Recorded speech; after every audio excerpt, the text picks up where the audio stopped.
que nous allons nommer. Mais avant cela, j'aimerais que nous prenions nos Bibles dans les livres de Matthieu au chapitre 15, au verset 30. Matthieu chapitre 15, verset 30.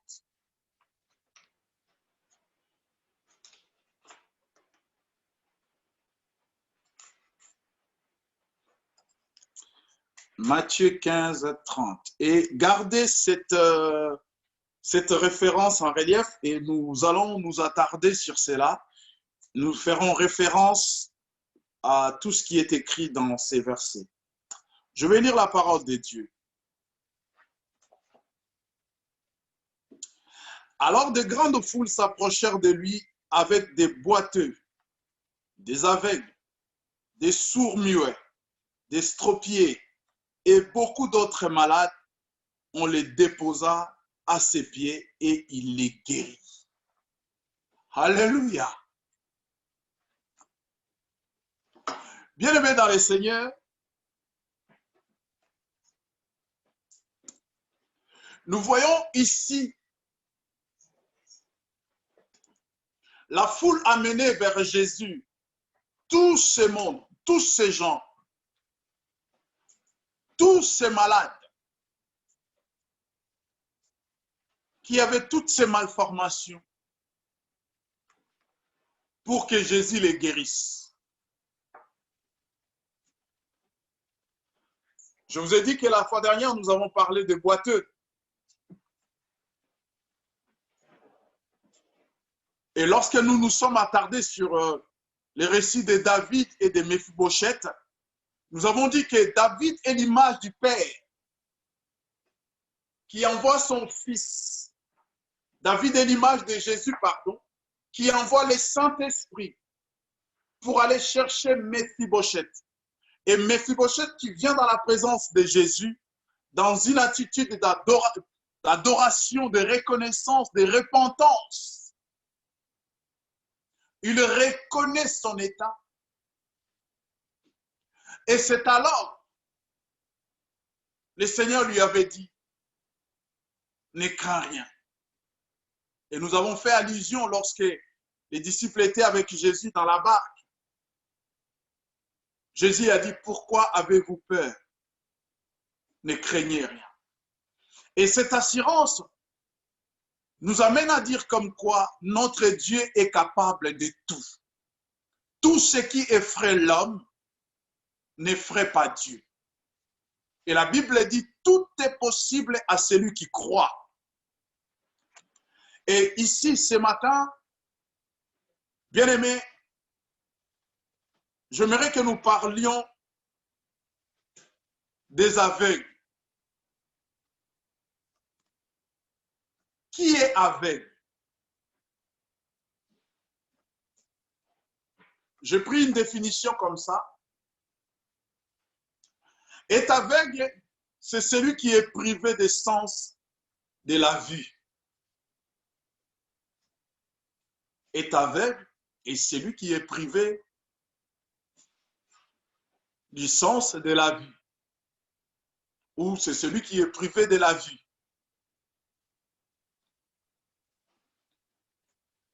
C'est celui dont le jugement est incapable de rien discerner. C'est celui dont le jugement est incapable de rien discerner.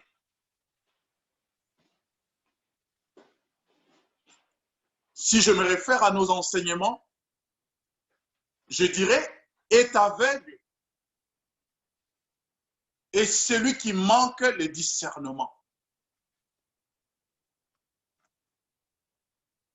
Et celui qui manque le discernement est un aveugle. Permettez-moi ce syllogisme. Bien-aimés, lorsqu'on amène ces gens à Jésus, on amène tous ces malades, tous ces mondes qui avaient des malformations, on les amenait à Jésus pour un seul but. La Bible dit pour qu'il les guérisse. Je peux me retrouver dans cette situation. Je peux me mettre à la place de toutes ces familles, connaissances, amis, qui avaient des gens dans cet état. Quand ils ont entendu parler de Jésus, la première des choses, ils se sont dit, il est là. C'est le moment. Préparez-vous. Nous irions le voir. Certainement, il le fera. C'est lui qui a fait pour. Et lorsqu'on amène ces gens vers Jésus, la Bible dit, il les guérit. Oui, bien-aimés dans le Seigneur, lorsque nous regardons dans les sacerdoces d'Aaron, dans Lévitique, chapitre 21, au verset 18, Lévitique 21, 18, Lévitique 22, 22,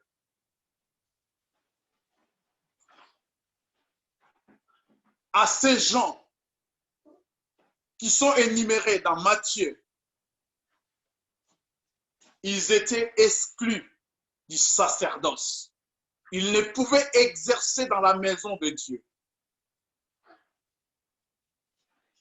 On nous a toujours dit, l'Ancien Testament est la préfiguration du Nouveau, est l'image du Nouveau. Le Nouveau Testament, c'est l'accomplissement de l'Ancien Testament. Dans l'Ancien Testament, bien-aimé, nous sommes dans les images, mais dans le Nouveau, nous sommes dans du concret. Ce n'est pas les images, c'est du concret. Et lorsque Jésus vient, bien-aimé dans le Seigneur, la Bible dit dans Ésaïe 53,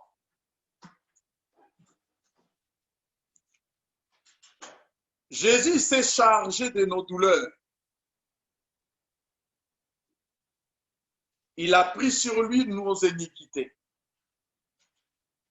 Et c'est par ses meurtrissures que nous sommes guéris. Jésus a pris sur lui nos pathologies physiques, nos douleurs, et de nos iniquités, il s'en est chargé. Il a pris sur lui nos actes, nos faits, nos caractères, ce que nous accomplissions et que cela nous sépare de Dieu. Il a pris sur lui. Et la Bible dit, et il nous a guéris par ses meurtrissures. Guérir, c'est quoi? Guérir, c'est donner une bonne santé, donner un rétablissement, un réconfort, un état initial à quelque chose qui était défait, à quelque chose qui était mal, qui allait ou qui était mal. Et Jésus l'a accompli.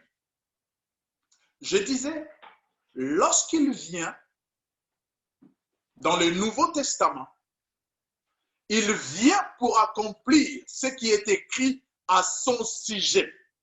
C'est ce que la Bible dit dans le livre des Hébreux. Et lorsqu'il vient pour accomplir ce qui est écrit à son sujet, la Bible dit il a méprisé l'ignominie. Il a méprisé la douleur. Il a méprisé les rejets. Il a méprisé l'aveuglement. Il a méprisé la surdité. Il a méprisé les extropiés. Il a méprisé ceux qui sont, je ne sais comment les qualifier, mais Jésus a méprisé cela. C'est-à-dire, lorsque la Bible parle, dit qu'il a méprisé l'ignominie, c'est-à-dire qu'il n'a fait aucun cas de l'ignominie, sachant qu'il allait être maltraité, rejeté, abandonné, humilié. Il a méprisé l'humiliation. Il ne l'a même pas calculé. Il a dit à l'humiliation, ce n'est pas toi qui es mon problème. Mon problème, c'est d'aller à la croix. Mon problème, c'est de sauver Léon, de ce qui est, de sauver un tel, de ce qui est. C'est ça mon problème. L'humiliation ou pas, moi, ce n'est pas toi qui es mon problème. Mon problème, c'est de monter à la croix. Fais tout ce que tu veux, bien-aimé. Voilà pourquoi vous verrez, la Bible dira, il a été dénudé, le roi des rois, le créateur du ciel et de la terre, celui qui est, qui était et qui vient, qui tient le monde dans ses mains. Les cieux des cieux ne peuvent le contenir. Celui devant qui les 24 vieillards, les 4 êtres vivants, les anges, les archanges se prosternent, jettent leur couronne. La Bible déclare ceci, bien-aimé. Il a été amené à la croix dénudé. Il a méprisé l'ignominie. Il a dit au diable, même si tu feras découvrir ma nudité, cela m'importe peu. Ce qui m'importe, c'est de couvrir la nudité de Léon. C'est de couvrir la nudité de toi qui m'écoutes en ce moment. Jésus est resté nu pour que toi, tu sois couvert. Alléluia. Toutes ces pathologies, bien-aimés, toutes ces malformations, sont symboliques et l'image de l'homme pécheur. L'image de l'homme pécheur. Vous pouvez avoir une église sans boiteux, sans extorpié, sans aveugle, mais il y en a plein spirituellement. Combien d'aveugles sont remplis dans nos églises? Nous avons même des dirigeants, des dirigeants d'église, c'est-à-dire des responsables d'église qui sont aveugles. Qui sont aveugles. Et la Bible dit ce soir-là, on amena à Jésus tous ces malades et il est guéri. Ne regarde pas ce matin, je ne suis pas en train de parler de celui qui est aveugle spirituel. Il y a des aveugles spirituels, pardon, des aveugles physiques que Dieu les a sauvés. Ils sont sauvés, enfants de Dieu, nés de nouveau.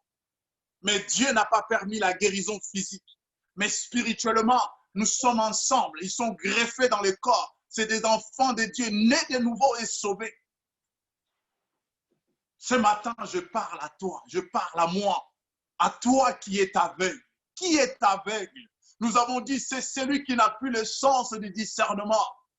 C'est celui qui est voilé. Bien-aimé, un aveugle, c'est un fanatique.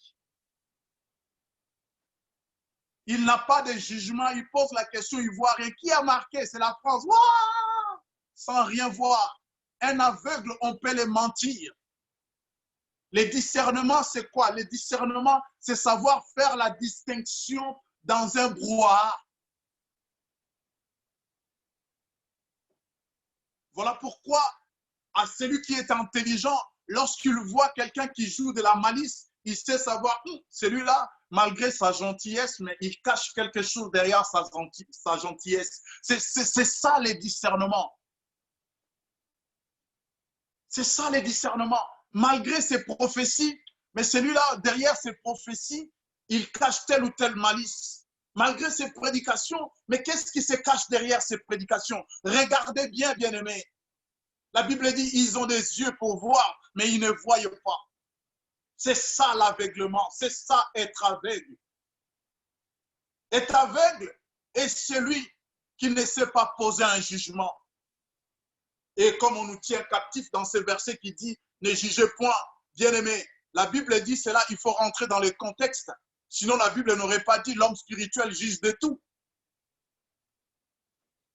Celui qui n'a pas de jugement, c'est un aveugle. Tu ne peux pas aller, non, je vais marcher sur l'eau parce que, bon, je ne vois pas, je vais marcher sur l'eau. Tu vas couler. Tu vas couler. L'aveuglement, c'est une folie. Voilà pourquoi Jésus dit, lorsqu'un aveugle conduit un aveugle, les deux finissent dans une fosse. Un aveugle finit toujours par tomber. Un aveugle tombe toujours dans les délires et dans l'égarement de l'esprit. Nous avons rempli les aveugles dans nos églises. Voilà pourquoi aujourd'hui les hommes de Dieu, ils se croient tout puissants. Voilà pourquoi aujourd'hui dans nos églises, les responsables, même les responsables des chorales, ils se croient tout puissants. Pourquoi? Parce qu'ils ont essayé de monter les uns contre les autres. Il a quelques aveugles derrière lui qui les soutiennent et ils ont considéré l'œuvre de Dieu comme une association, comme un truc personnel. Non, bien-aimé. Un aveugle tombe toujours dans les délires. Il sait défendre l'homme de Dieu plus que la parole de Dieu. Il prend part beaucoup plus de l'homme de Dieu que de la parole de Dieu. D'ailleurs, il ne jure que par l'homme de Dieu. Aveugle. Tu as les yeux, mais tu ne vois pas. Les gens ont confondu l'amour et l'affection. Et beaucoup dans nos milieux, ils croient que quand tu dis la vérité à quelqu'un, tu ne l'aimes pas. Aveugle. Tu vois quelqu'un dans le mal, tu fermes les yeux. Aveugle. Vous deux, vous allez finir dans la fosse. Je pense même que celui qui me reprend, même plus que celui qui me berce, s'il me voit dans le mal, bien sûr.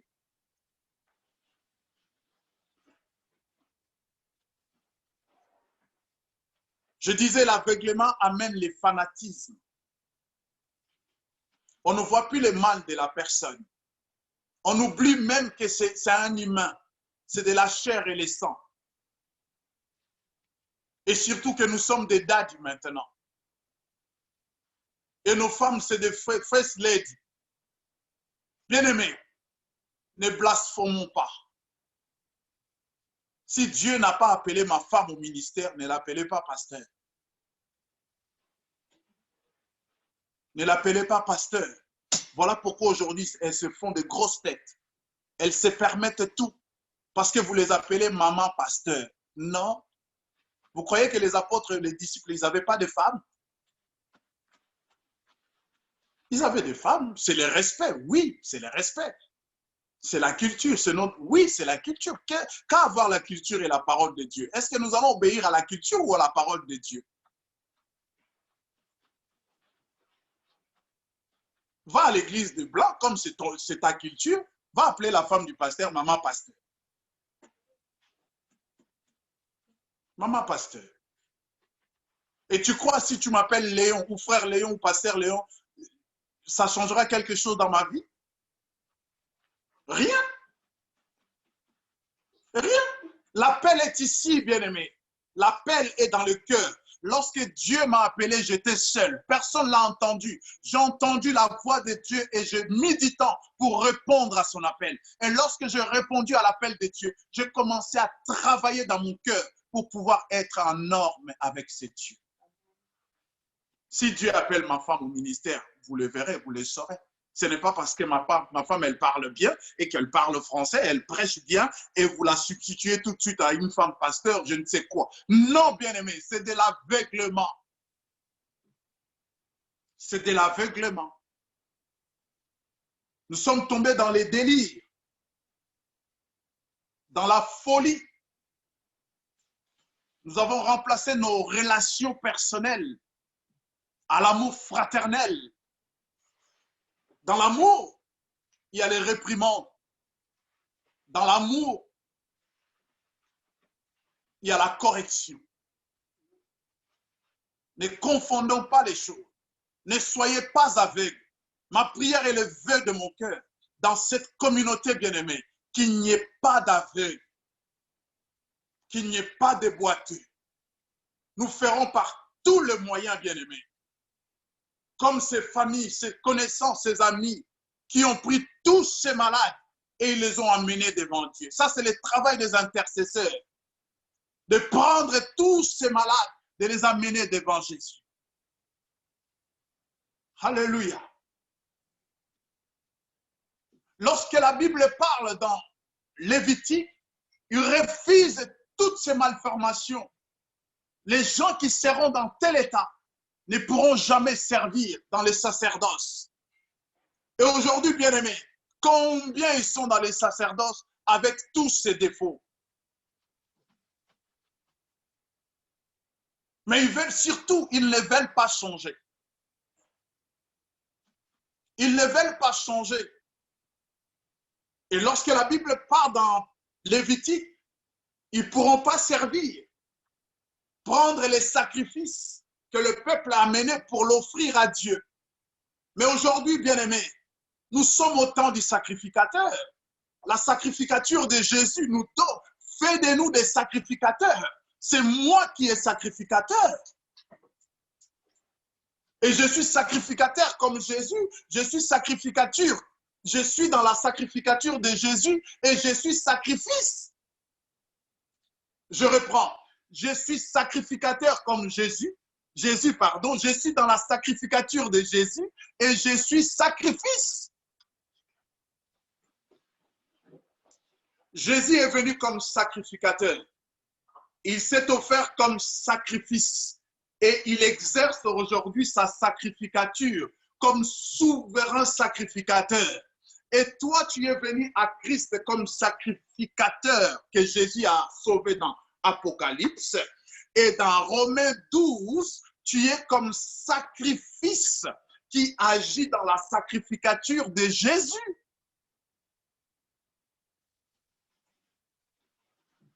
Tu es un sacrifice. Et les qualités que nous demande la Bible pour un sacrifice, vous les connaissez, c'est dans Romains 12. Offrez vos corps. Il parle du corps. Et lorsqu'on parle du corps, on parle de trois entités de l'homme. Dans les lettres, dans Thessaloniciens, il dit que tu sois corps, âme et esprit irréprochable pour le jour du Seigneur. Pour les jours du Seigneur.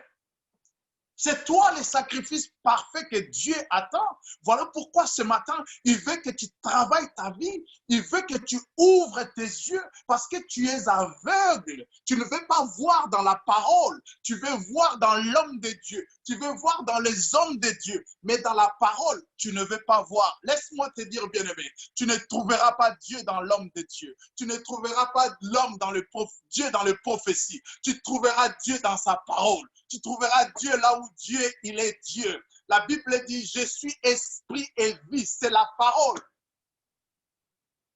C'est la parole. Nous nous plaignons aujourd'hui. L'état de l'Église. Il y a même des prophéties.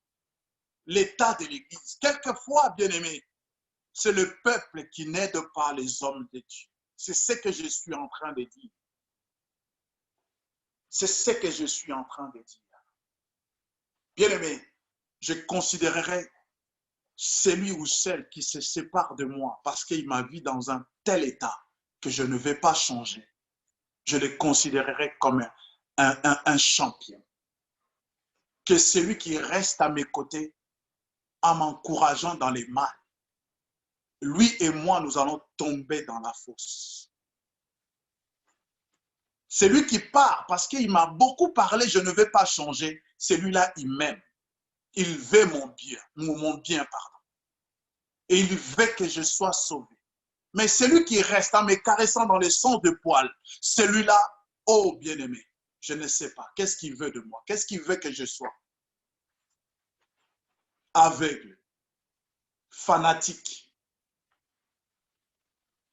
Fanatique, bien-aimé. Aujourd'hui, bien-aimé, laissez-moi vous dire une chose. Même l'évangélisme est une religion. Comme le protestantisme, comme le catholicisme, comme l'islam, l'évangélisme, tous ces fanatiques aveugles sont dans des religions et sont des religieux.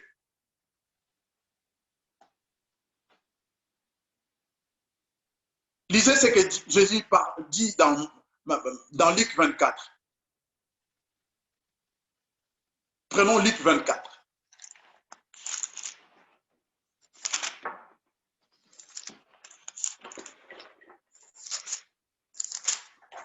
Lisez tout Luc 24.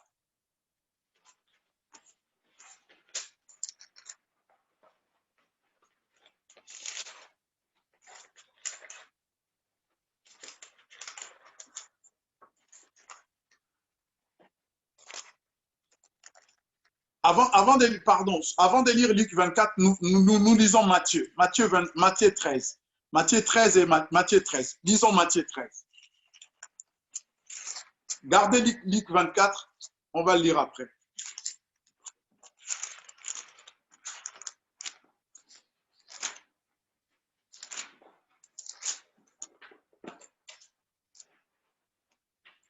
Verset 15.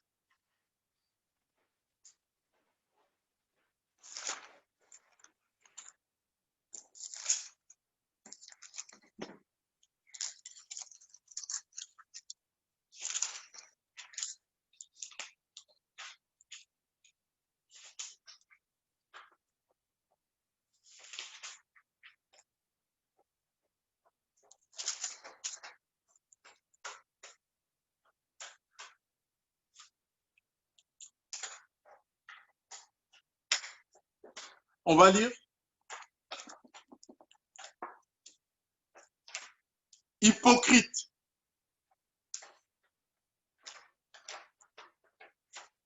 Chacun de vous, pendant les sabbats, ne détache-t-il pas de la crèche son bœuf ou son âne pour le mener boire? Bien aimé, ça c'est la religion. La religion, c'est le respect des règles. Lorsque Jésus guérit quelqu'un le jour de sabbat, tous ces religieux-là, ils viennent. Oh non, tu vois, Moïse a dit, la loi dit, hypocrite. Ce n'est pas moi qui l'ai dit, c'est Jésus. Il dit hypocrite. Et ces hypocrites-là, c'est qui? C'est des pharisiens et des scribes.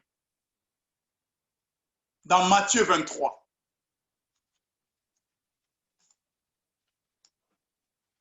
Lisons Matthieu 23, s'il vous plaît. Voyons quelque chose rapidement. Matthieu 23.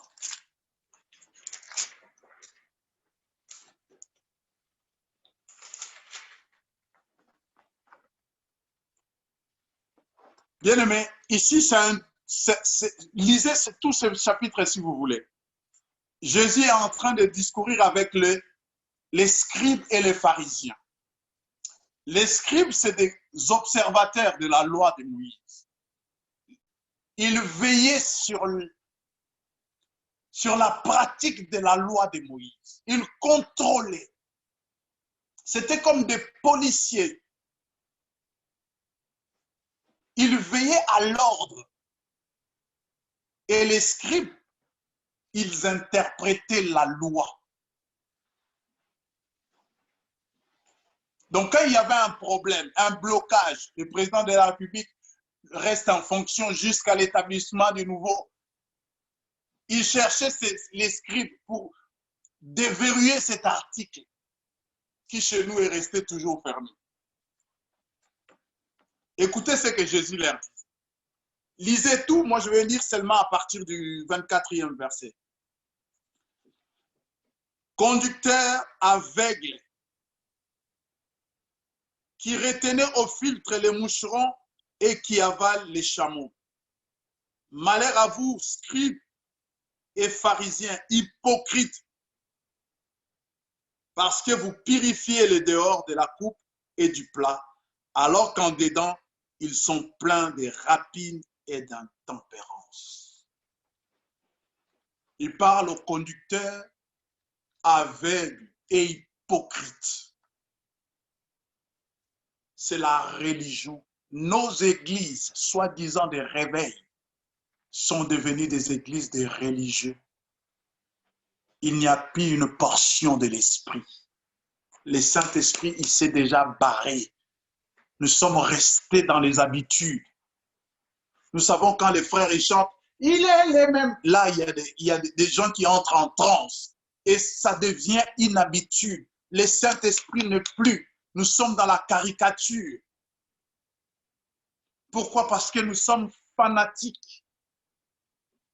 Nous sommes aveugles. Nous avons des dirigeants de chorales, des conducteurs de louanges qui vivent dans l'impudicité, qui vivent dans les débauches. Ils sont intouchables, au vu au su de tout le monde. Et nous nous attendons à ce que le Saint-Esprit se manifeste. Nous nous attendons à ce qu'ainsi dit l'Éternel vienne. Bien-aimés, aveugle. Lorsque la Bible dit sortez du milieu d'eux, bien-aimés, qu'on ne vienne pas vous balancer, ne quittez pas vos assemblées. Revenez dans les contextes. Revenez dans les contextes. Je dis à quiconque, les jours où vous verrez dans cette communauté, nous sommes en train de faire des choses contraires à ce qui est écrit. Venez nous voir. Si nous ne vous écoutons pas, barrez-vous. Barrez-vous ce que Dieu nous a déjà laissé. Mais les aveugles, ils sont tellement dans les délires, du fanatisme, ils n'ont plus rien à dire. Ils sont là, Daddy, Fresh Lady, Yemei. C'est du paganisme. Ce n'est pas biblique. Ce n'est pas biblique. Jésus a dit, pourquoi n'appeler personne Père?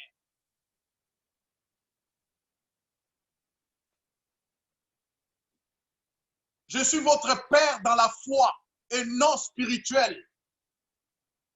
L'Église de Jésus a qu'un Père spirituel, celui que Dieu a nommé comme la tête de l'Église. C'est lui notre Père spirituel.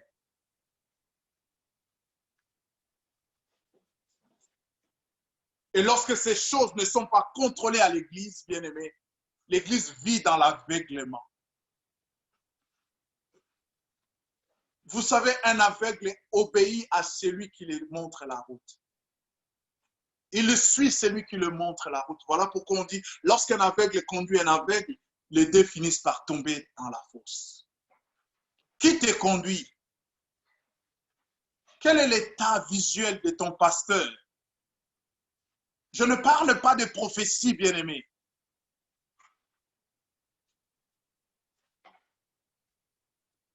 Je ne parle pas de révélation. Ça, c'est des dons. Ça n'a rien à voir avec l'héritage céleste. Ça n'a rien à voir. Vous suivez quelqu'un parce qu'il prophétise et les choses se réalisent. Bien-aimé, c'est un don. Les médiums, les féticheurs, ils disent aussi des choses qui se réalisent. Ce n'est pas pour autant qu'ils entreront au ciel. Ici, Jésus est en train de parler aux scribes et aux pharisiens. Ce n'est pas n'importe qui. Ce n'est pas n'importe qui. Ne croyez pas que les scribes et les pharisiens ne seront pas entrés au ciel. Il y en a qui vont entrer au ciel. Celles et ceux qui se sont convertis. Ils ont reconnu leur état pécheresse, leur ignorance, leur aveuglement. Mais ne suivez personne, bien-aimé, parce qu'il dit des choses et les choses se réalisent. Ça, c'est des dons. Ça n'a rien à voir avec les ciels. Ça, c'est pour la chair. Ça, c'est pour nous. La Bible dit Dieu ne répand pas de ses dons. Si elle dit cela, c'est qu'il y en a ceux et celles que Dieu a donné des dons avant qu'ils se retrouvent de l'autre côté. Et le diable peut faire aussi ce que ce n'est pas ça. La seule différence, c'est la nouvelle naissance. C'est la nouvelle naissance. Suivez quelqu'un si réellement vous voyez le fruit de l'esprit dans la personne. Suivez quelqu'un lorsque vous voyez réellement que la personne est née de nouveau ou elle est en train de naître de nouveau. Il y a un changement dans sa vie. Et nous allons conclure ces enseignements par la nouvelle naissance. Oui, bien-aimés. Paul il dit dans Ephésiens chapitre 1, verset 8, lisons la parole de Dieu. Ephésiens 1, 8.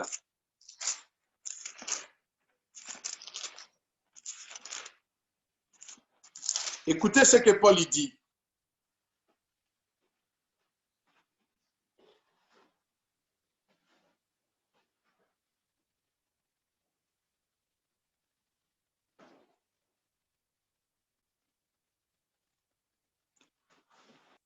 Éphésiens 1, 18. Éphésiens 1, 18.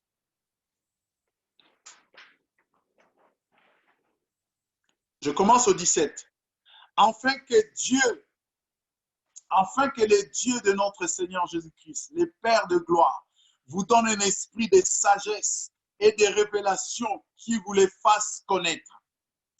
Qu'il illumine les yeux de votre cœur, afin que vous sachiez quelle est l'espérance qui s'attache à son appel, quelle est la glorieuse richesse de son héritage au milieu des saints. Bien-aimé, toi, tu me suis sans demander à Dieu d'illuminer les yeux de ton cœur pour que tu vois la glorieuse richesse qui est liée à son héritage. Tu me suis juste parce que tu veux me rabaisser, tu veux me descendre. Mais écoute, je te dis ce matin, commence d'abord par descendre toi-même. Et suis ce que Dieu te dit. Tu me suis parce que tu veux me suivre. Ne me suis pas parce que tu veux me suivre. Demande à Dieu d'éliminer, bien-aimé. Je préfère être aveugle physique que d'être aveugle spirituel. Je pourrais être aveugle physique et être sauvé et né de nouveau. Mais lorsque je vis dans l'aveuglement spirituel, les portes de l'enfer me sont ouvertes.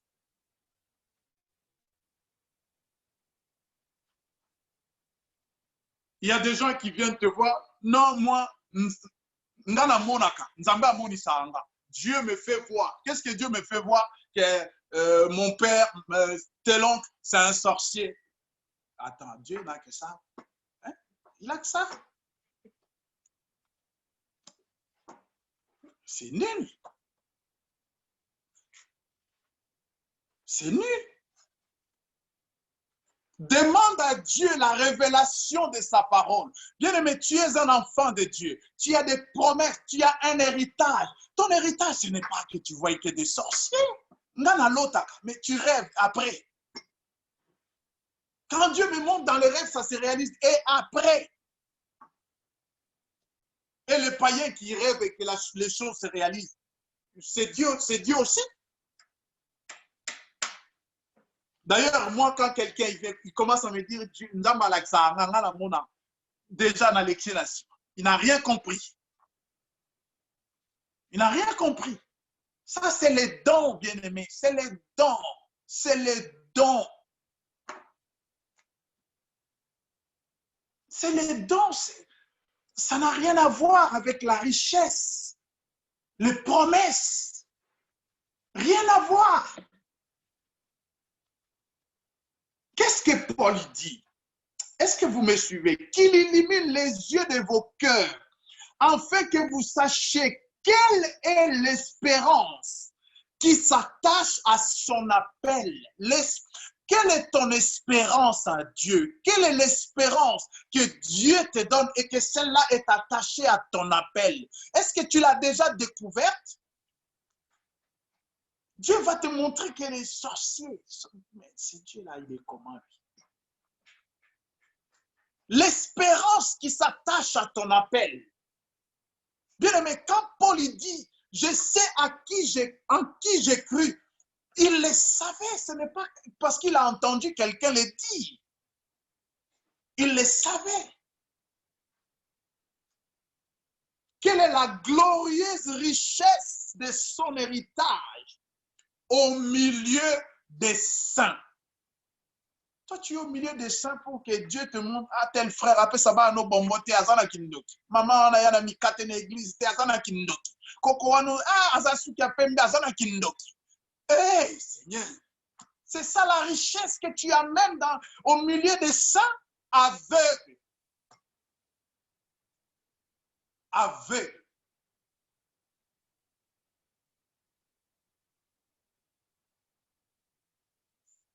Et vous verrez de telles personnes marginalisées à l'église. Quand les enfants ils vont aller s'asseoir du côté de la maman, c'est quoi ça? Ça se passe à l'église de Dieu, bien-aimé. Lorsque ces choses se passent dans ta vie, laisse-moi te dire une chose. Tu dois retourner au pied de la croix. Tu dois retourner à Jésus. Tu n'es pas encore transformé. Celui qui est transformé, il ne voit pas un sorcier. Il voit une âme perdue qui a besoin de Jésus. Au lieu de commencer à rabaisser, à raconter, il plie ses genoux pour demander le salut de cette âme. Il ne voit pas un sorcier. Il ne voit pas un aveugle. Il ne voit pas un sourd. Il ne voit pas un extorpié. Il voit une âme perdue qu'il faudrait amener au pied de Jésus pour qu'elle soit sauvée. Oh Philadelphie, quelle est la glorieuse richesse au milieu des saints. Au milieu des saints. Est-ce que c'est pour diviser?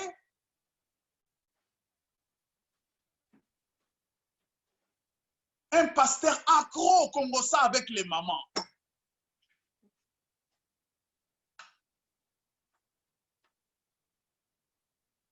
Après l'équipe, pasteur, au monde qui est? Oh, c'est quoi ça? On est où là?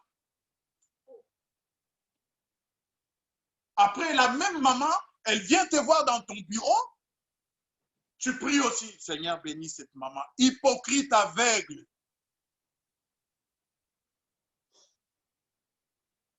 La Bible dit, ce n'est pas ceux qui sont en bonne santé qui ont besoin des médecins. Et le Fils de l'homme est venu sauver ceux qui étaient perdus.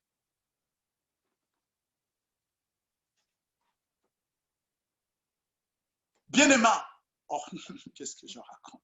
Bien-aimé, l'aveuglement amène les délires et l'égarement.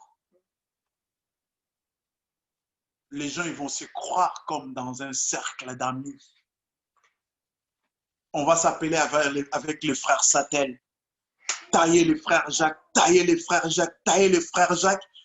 Allez, mercredi, dans l'adoration, Seigneur, bénis Seigneur.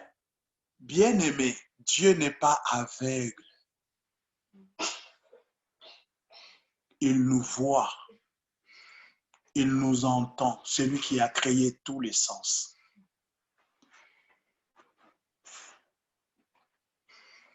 L'aveuglement amène ces choses à l'église. Les pasteurs commencent à avoir des préférences. Ah, ses frères, ça fait longtemps qu'il est à l'église. C'est lui qui mérite d'être là. L'aveuglement, tu ne vois pas les dons dans les frères qui viennent d'arriver. Tu ne vois pas en lui un puissant collaborateur. Tu ne vois pas en lui un intercesseur pour toute l'église. Tu ne vois pas en elle les grâces et les dons que Dieu a déposés parce qu'elle vient d'arriver. Elle doit d'abord faire 3 ans, 4 ans. Aveugle. Vous conduisez les aveugles, vous les amenez dans les fosses. Que Dieu illumine les yeux de nos cœurs. Que nous ne soyons pas aveugles. Lisez ces versets en envers lorsqu'on est aveugle et vous verrez. Lisez cela en envers. Que Dieu n'illumine pas les yeux de votre cœur, afin que vous ne sachiez pas quelle est l'espérance qui est attachée à son appel. Quelle est la glorieuse richesse de son héritage au milieu des saints. Afin que vous ne sachiez pas. Lorsqu'on ne sait pas que mon frère, ma soeur est très précieuse à mes yeux, est très précieux à mes yeux, c'est là où on va la maltraiter, on va la critiquer. Mais lorsqu'on sait que je peux trouver quelque chose dans mon bien-aimé qui est à mes côtés et bénéficier de cela, faire de cela un appui, faire de cela un tremplin pour me propulser ailleurs, je m'attacherai, je m'accrocherai, je chercherai cela avec ardeur. Mais lorsque je ne sais pas, je détruis même ma bénédiction. Aveugle. Laisse-moi te dire une chose. Toute personne que Dieu met à tes côtés, c'est une bénédiction pour un enfant de Dieu. Toute chose, toute personne. Quand la Bible dit toute chose concourt au bien de ceux qui aiment le Seigneur bien-aimé, vous voulez qu'on l'explique comment? Un haineux que le Seigneur met à mes côtés, c'est une bénédiction. C'est son problème, il peut être haineux, mais pour moi, c'est une bénédiction. Un sorcier que le Seigneur met à mes côtés, c'est une bénédiction. Tout concourt. Vous croyez que quand on dit tout concourt, ce n'est pas seulement les accidents, les malheurs. Non, même les sorciers là que vous maltraitez, ils concourent à ton bien. Ils concourent à ton bien. Tous les mal que le Seigneur permet dans ta vie, c'est pour ton bien. Tout ce que tu peux considérer comme mauvaise chose que Dieu a mis à tes côtés, c'est pour ton bien. C'est pour ton bien. S'il n'y avait pas les frères à Jacob, à Joseph, s'il n'y avait pas ses frères, il ne serait pas arrivé en Égypte. Il ne serait pas arrivé en Égypte. Quand on dit toute chose, même ce matin, la façon dont nous parlons, cela concourt, moi personnellement, Léon, cela concourt à mon bien. Que tu me critiques, que je le sache ou pas, Dieu, je déclare que cela concourra à mon bien. Alléluia. Nous pouvons évoluer. Il nous reste peu de temps. Ah, Seigneur, fais-nous grâce. Fais-nous grâce, Seigneur. Serviteurs de Dieu, ouvrons les yeux. Ce n'est pas les yeux qu'on l'a mis, ouvrons les yeux. Vous savez de quoi je parle. Serviteur, oui, c'est toi. Je ne parle pas au pasteur, je parle à toi. Ouais, oui, c'est toi. C'est à toi que je parle. La Bible dit, ne soyons pas aveugles. Je vais conclure. Ésaïe 42.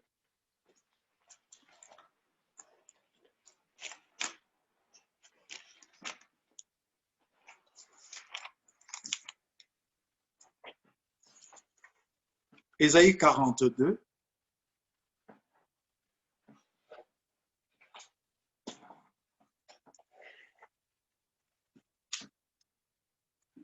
Bien-aimé, lisez Ésaïe 42.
puissant, juste